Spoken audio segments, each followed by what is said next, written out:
আমি দীর্ঘ 17 বৎসর কারাগার থেকে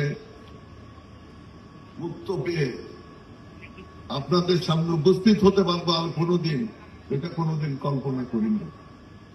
একমাত্র পরম করুণাময় আল্লাহ তাআলার অশেষ রহমতে এবং আপনাদের সংগ্রামের ফসল হিসেবে আজকে আপনাদের সামনে বক্তব্য উপস্থাপন করছি। এই কারণে আমি প্রথমেই পরম করুণাময় আল্লাহ তাআলার কাছে হাজারো বার কৃতজ্ঞতা প্রকাশ করছি। কৃতজ্ঞতা প্রকাশ করছি আমাদের দেশ নেত্রী বেগম খালেদা জিয়ার প্রতি। কৃতজ্ঞতা প্রকাশ করছি আমাদের ভারপ্রাপ্ত চেয়ারম্যান তারেক রহমানের প্রতি। আজকে আমার অত্যন্ত ভালো লেগেছে, আজকে যারা এখানে বক্তব্য দিয়েছেন, শহীদ জিয়ার হাতে গড়া ছাত্র দলের অনেক কর্মীরাই সভাপতি এবং সাধারণ সম্পাদক হিসেবে এখানে বক্তব্য দিয়েছেন। এটা শুনে আমি অত্যন্ত আনন্দিত হয়েছি, আমি গর্ববোধ। প্রিয় বন্ধুরা আমার, জেলখানা থেকে বের হওয়ার পরে মানুষের সাথে যতটুকু মিশেছি, আমার শারীরিক অবস্থা ভালো না, তারপরে যতটুকু মিশেছি, আমি আর একটা কথা বারবার মনে হয়, প্রিয় বন্ধুরা আমার, আপনারা দেখবেন শহীদ রাষ্ট্রপতি জিয়াউর রহমান একমাত্র নেতা মনে করেছিলেন, চোখ যদি বুঝে তিনি মনে করেছিলেন যে টুপির মতো শহর আর সমগ্র দেহটা হচ্ছে বাংলাদেশ, আর এই বাংলাদেশকে উন্নতি করতে হলে কৃষি ব্যবস্থার উন্নতি করতে হবে।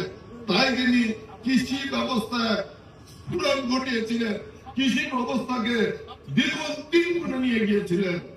আর তারপরে সাথে সাথে তিনি চিন্তা করেছিলেন এই বাংলাদেশকে উন্নত করতে হলে কৃষির সাথে সাথে শিল্পকে সামনের দিকে এগিয়ে নিয়ে যেতে হবে।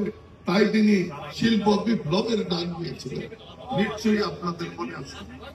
কিন্তু সেই শিল্প বিপ্লবের ডাক দেওয়ার পরে আমাদের আশেপাশে যারা ছিলেন তারা দেখলেন যে বাংলাদেশ জেগে উঠেছে, জেগে উঠবে, কাজে বাংলাদেশকে জেগে উঠতে দেওয়া হবে না।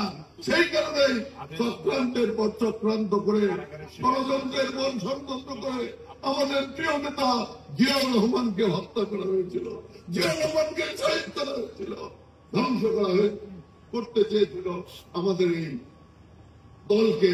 কিন্তু প্রিয় বন্ধুগণ, শহীদ রাষ্ট্রপতি জিয়াউর রহমানের পরে আমাদের নেত্রী বেগম খালেদা জিয়া দলের হাল ধরে দলকে টিকিয়ে রেখেছিলেন। তারপরে আজকে এই দলকে গত 15 বছর তিলে তিলে তিলে তিলে আজকে আমাদের নেতা তারেক রহমান এই পর্যায়ে নিয়ে এসেছে। আজকেও কিন্তু আমার ভয় হয়, যেভাবে চক্রান্ত এবং ষড়যন্ত্র চলছে, আমরা যতই থাকি না কেন, চক্রান্ত এবং ষড়যন্ত্র যদি মোকাবেলা করতে না পারি, তাহলে কিন্তু বাংলাদেশের জন্য ভবিষ্যৎ অনেক খারাপ আছে। বাংলাদেশকে ধ্বংস করতে হলে বিএনপিকে ধ্বংস করতে হবে, বিএনপিকে ধ্বংস করতে পারলেই বাংলাদেশকে ধ্বংস যাবে। কাজে এই বাংলাদেশকে রক্ষা করার জন্য একমাত্র বিএনপিকে দরকার, বিএনপির নেতা তারেক রহমানকে আমাদের দরকার। সেই কারণে আপনাদেরকে বলতে চাই, তারেক রহমান সাহেব যে কথাগুলো বলেন সেই কথাগুলো অক্ষরে অক্ষরে পালন করতে হবে। আজকে কি, আজকে আমাদের মধ্যেও কেন অনৈক্য থাকবে? যে 15 বছর আমরা, যে 17 বছর যেভাবে অত্যাচার এবং নির্যাতিত হয়েছি, এই নির্যাতন অত্যাচার ভুলে গিয়ে আমরা দলকে অনৈক্যের দিকে কেন নিয়ে যাব?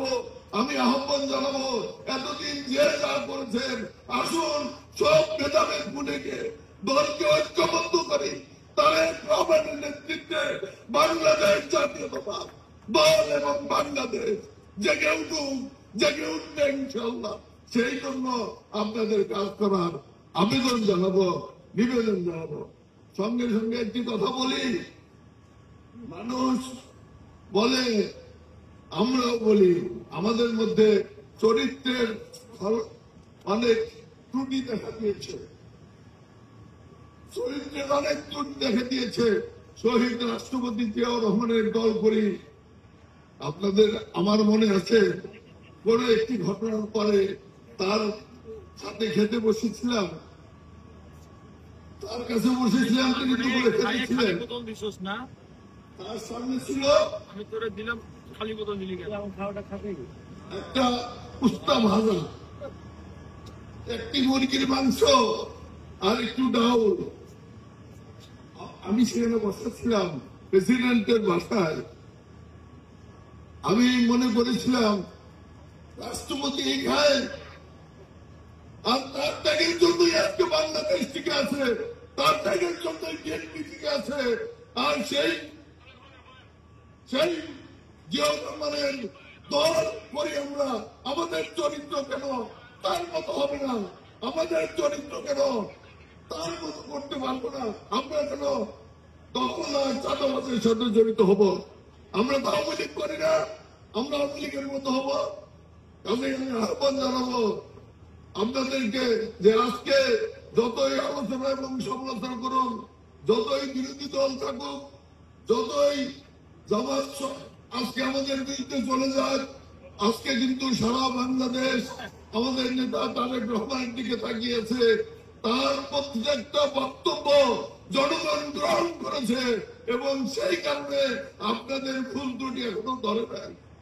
কাজে আমি অনুরোধ জানাবো আজকের থেকে সমস্ত ভুল ত্রুটি আমরা সংশোধন করে তারেক রহমানের প্রত্যেকটি কথাকে আমরা বেদ বাক্য মনে করে বাড়ি দিয়ে দলকে সংগঠিত করব, জনগণের কাছে যাব, জনগণকে ভালোবাসবো, জনগণকে নিয়ে আগামী নির্বাচন আদায়ের সংগ্রামে অবতীর্ণ হব, এই আশাবাদ ব্যক্ত করে আমি আমার বক্তব্য শেষ করছি। ধন্যবাদ। খোদা হাফেজ। বাংলাদেশ জিন্দাবাদ।